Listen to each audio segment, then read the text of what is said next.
it'll be what the bottom of the market was in March 2009.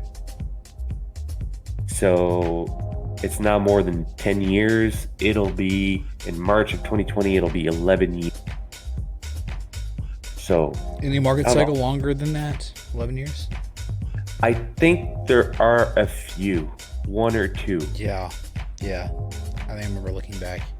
There were some that were pretty freaking Right. wild. I think if I could It's like probably even the find moves down were nothing, like in these cycles, and they just kept going. In the 80s, early 80s, 70s, maybe the the what? Sorry. 50s. Like the moves, like the market cycles lasting. Oh, so I have this here. Okay, so these are just since the 30s, guys. So look, 13.9 years bull market after the Great Depression. So what normally happens, Mitch, you talked about the pendulum swinging, right, to the most extreme side, and that's normally what happens, right? Like there's shares in 2009 of certain company like RBC, the best bank in Canada, went to 25 bucks. Like there's no way that that was the real valuation of that bank, right? But it did because it was rational and there was other things pushing it to those levels, but it didn't really make sense, but it did. And it's the same thing. Is it worth $107 right now? Probably not. And that's why it'll correct eventually. But when you have the biggest corrections, like the Great Depression here in the 30s, I think the peak of the Great Depression was 1932, right? If I remember correctly. 39 or 29, right? I think it started in 29 and then The crash started in ended. 29. Right, you can see here anyways. Yeah. But regardless,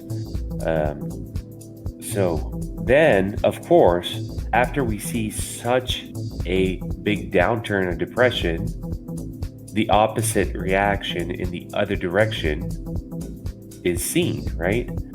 So we see this 13.9 years, and you can even argue that this is not even a yeah, technically a bear market is 20%. So yeah, we saw a bear market, a brief bear market, and then it went on for another 50 years.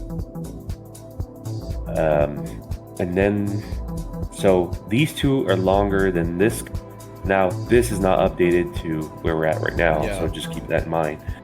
But then 6.4 years, 2.5,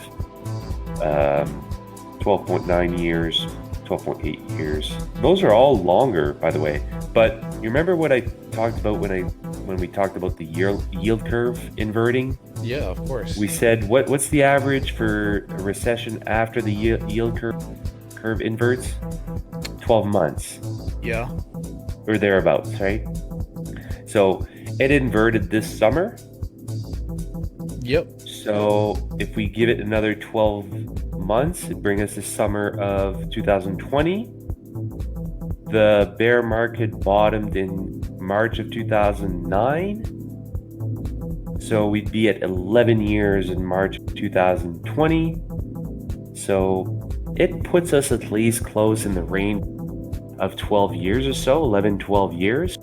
And if we think that it needs to last 12 to 13 years, according to some of the cycles, it could be that we elect, for example, another president, could be somebody that's harder on the stock market, could be Sanders, could be Warren.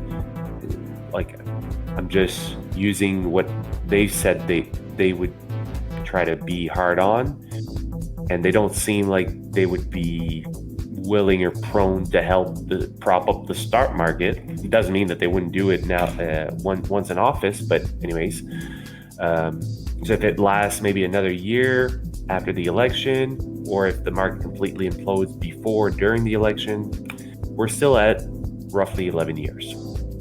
And the last two only lasted 5 years and 6 years. Now, as far as bear markets, though, the longest one has been the Great Depression at 2.8 years. The average is shown above here. The average bear market period lasted 1.3 years with an average cumulative loss of minus 41%. And the average bull market lasted 8.8 years with an average cumulative total return of 461%. Yeah, so it's like shorting's good in a very, very short term, and then longing, obviously, on this market is the best idea. So for me, and you know too that 6.6 years not updated. We're further into that because we know we're at like 10 years already. Well, this last one here that shows 6.6 years, we're actually at 10 years or so. Yeah. Because it bottomed here, right? And Yeah. the thing is they just show the kind of the place where it returned to previous high and then what it did from there. Because if you actually look at a chart of the S&P, like this bull market chart, the picture that I was just showing here is showing a 195% return. Now, if you look at the S&P since 2009, it's actually something like 300 some percent.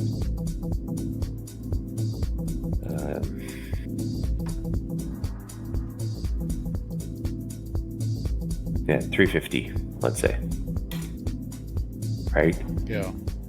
So not 195. So what they do is they calculate from this top here where we started going down the last time we crashed.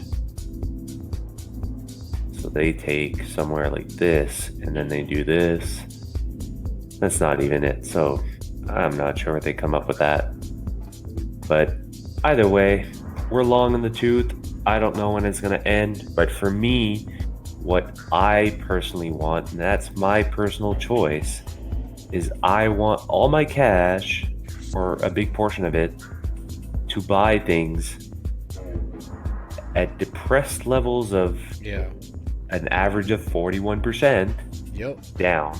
Not when it's and then to be able to multiply by 2, 3. Look at this: 816%, 845%, 143, 75, 935. And if you've invested when they were depreciated, this is insane levels of return. Yeah. So, anyways, those are the cycles.